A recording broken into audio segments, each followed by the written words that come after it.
Plusieurs personnes arrivent à la conclusion que Dieu n'existe pas à cause de l'existence du mal. Ils s'appuient pour cela sur le trilemme d'Épicure. Ce que je vous propose dans cette vidéo, c'est déjà de présenter ce trilemme d'Épicure et de montrer que cela n'entraîne pas l'inexistence de Dieu.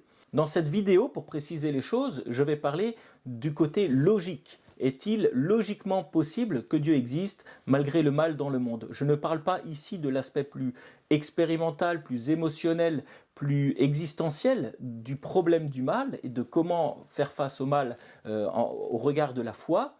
Là, je parle simplement d'un point de vue logique. Je vais commencer par vous présenter le trilemme d'Épicure, aussi appelé le paradoxe épicurien ou bien l'énigme d'Épicure. Mais sans doute que ce raisonnement est antérieur à Épicure, peut-être qu'il a été formulé la première fois par Carnéade. 1. Si Dieu est incapable d'empêcher le mal, alors il n'est pas tout-puissant. Si Dieu ne veut pas empêcher le mal, alors il n'est pas infiniment bon. Si Dieu veut et peut empêcher le mal, alors pourquoi ce dernier existe-t-il? On a du mal donc à concilier la toute-puissance de Dieu, sa toute bonté et l'existence du mal. Ce problème du mal est reformulé par Lactance et repris par André Comte-Sponville dans son livre « L'esprit de l'athéisme ». Dieu ou bien veut enlever les maux et ne le peut pas, ou bien il le peut et ne le veut pas, ou bien il ne veut ni ne peut, ou bien il veut et peut à la fois. Donc voici l'ensemble des possibilités. Maintenant, nous revenons sur chacune d'entre elles.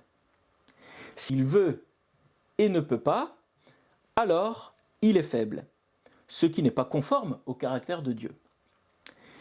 S'il peut et ne veut pas, il est méchant, ce qui est également contraire à Dieu.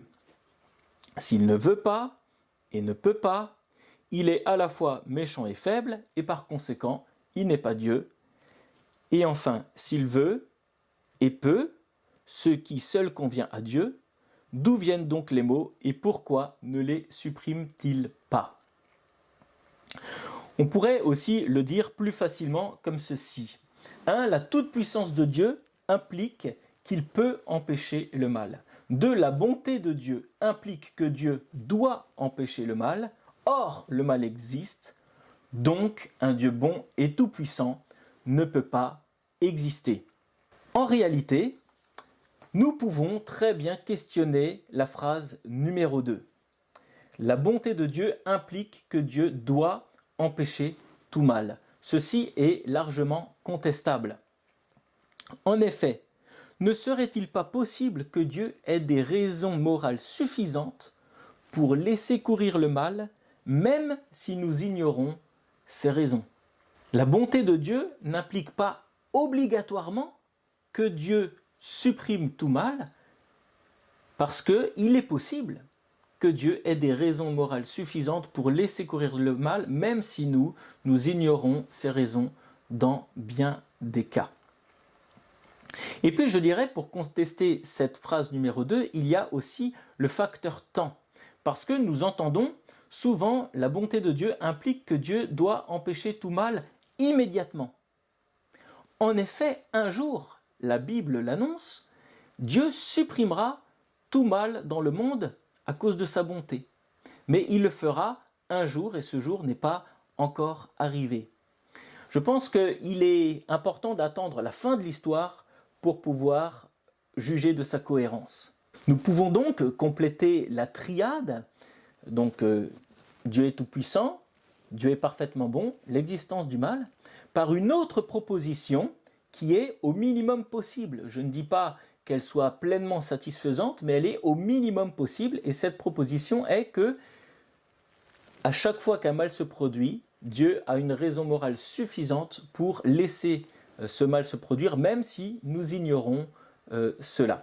Donc nous pouvons le résumer, Dieu est tout-puissant, Dieu est parfaitement bon, le mal existe, nous l'avons précisé, pour un temps, et pour tout mal que Dieu permet, Dieu a une raison morale suffisante pour permettre le mal, même si nous ne connaissons pas cette raison morale suffisante dans bien des cas. Donc nous voyons par là que la toute-puissance, la toute-bonté et l'existence du mal n'engendre pas obligatoirement l'inexistence de Dieu. Alors nous pouvons montrer ceci dans le schéma que j'avais présenté il y a un instant.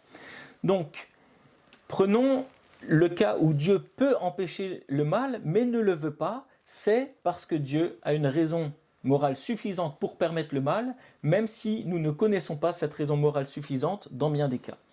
Et dans l'autre cas, quand Dieu veut empêcher le mal et peut l'empêcher le mal, eh bien, c'est ce qu'il fera, il empêchera le mal, seulement ce n'est pas tout de suite le cas. Donc nous voyons que nous pouvons très bien nous sortir de manière logiquement parlant de ce trilemme d'Épicure. Il est donc possible que Dieu existe malgré l'existence du mal. Le trilemme d'Épicure ne suffit pas à conclure que Dieu n'existe pas. Dans cette vidéo, encore une fois, j'ai parlé du problème du mal d'un point de vue purement logique, et dans d'autres vidéos, j'en parle d'une manière plus existentielle, plus relationnelle. Je montre aussi comment la foi chrétienne apporte des solutions au mal. Je montre aussi que la foi chrétienne est finalement la seule solution possible qui justifie à la fois notre révolte contre le mal, mais aussi qui nous donne une espérance sur sa victoire. Mais ça, c'est le sujet d'autres vidéos. Là, je me focalisais seulement sur l'aspect purement logique. Donc, logiquement parlant, Dieu n'est pas exclu malgré l'existence du mal.